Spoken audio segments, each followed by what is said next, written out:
Bu. Kami dari kelompok 3 kelas 1B ingin mempresentasikan tentang perencanaan sebagai fondasi keberhasilan. Izinkan kami untuk memperkenalkan diri kami masing-masing. Nama saya Lulu Farida dengan NIM 6425287. Saya Naila Amalia, NIM saya 64251439. Nama saya Nabila Sela Putri dengan NIM 64251675. Nama saya Rafanania Razik dengan NIM 64251900. Dalam menentukan arah dan keberlangsungan organisasi. Perencanaan membahas hakikat, jenis, proses, pendekatan, serta efektivitas perencanaan dalam manajemen. Manajemen memiliki 4 fungsi utama, yaitu perencanaan planning, pengorganisasian organisasi, pengarahan accounting, dan pengendalian controlling. Dalam dunia yang penuh dengan ketidakpastian, perencanaan bukan lagi sekedar kegiatan administratif, melainkan menjadi alat strategis bagi manajer untuk memastikan organisasi mampu beradaptasi terhadap perubahan. Hakikat dan pentingnya perencanaan. Pertama, mengkoordinasikan usaha antara bagian organisasi. Yang kedua, mengatasi perubahan baik internal maupun eksternal. Yang ketiga, mengembangkan kemampuan manajerial melalui keterampilan standar kinerja sebagai ukuran keberhasilan organisasi. Yang kelima, mengurangi ketidakpastian dalam pengambilan keputusan.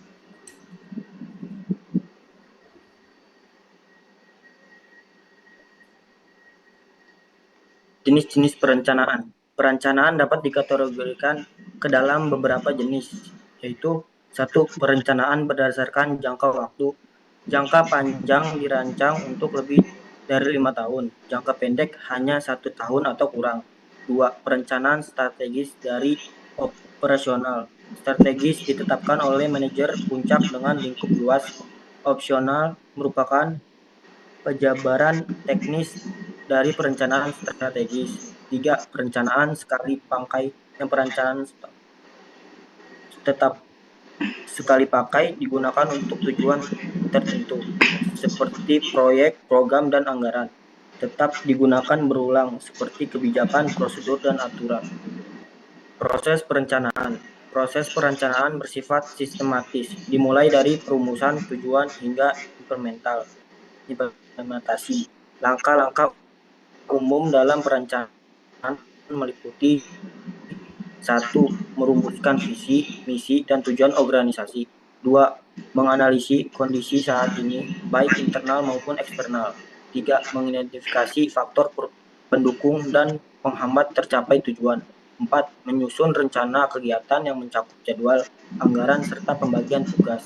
5. Pengembangan prosedur dan kebijakan sebagai pedoman pelaksanaan. Pendekatan dalam perencanaan. Hambatan. Yang pertama, penolakan anggota. Kedua, takut gagal. 3, informasi minim. Keempat, kurangnya percaya diri. Solusinya, yang pertama ada pelatihan dan bimbingan. Yang kedua, penghargaan dan pencapaian. Yang ketiga, transpirasi informasi. Yang keempat, keterlibatan seluruh pihak. Strategi dalam perencanaan.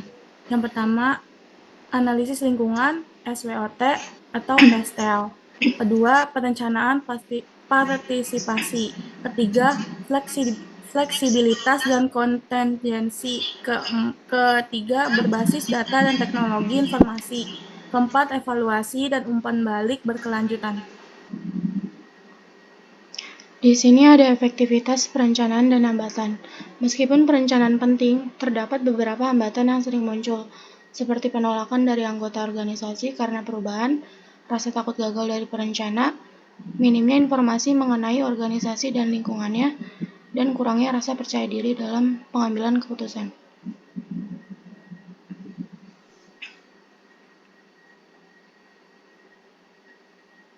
Selanjutnya ada tantangan dalam perencanaan manajemen.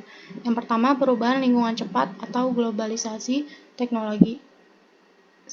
Yang kedua, data tidak akurat. Yang ketiga, resistentitasi terhadap perubahan.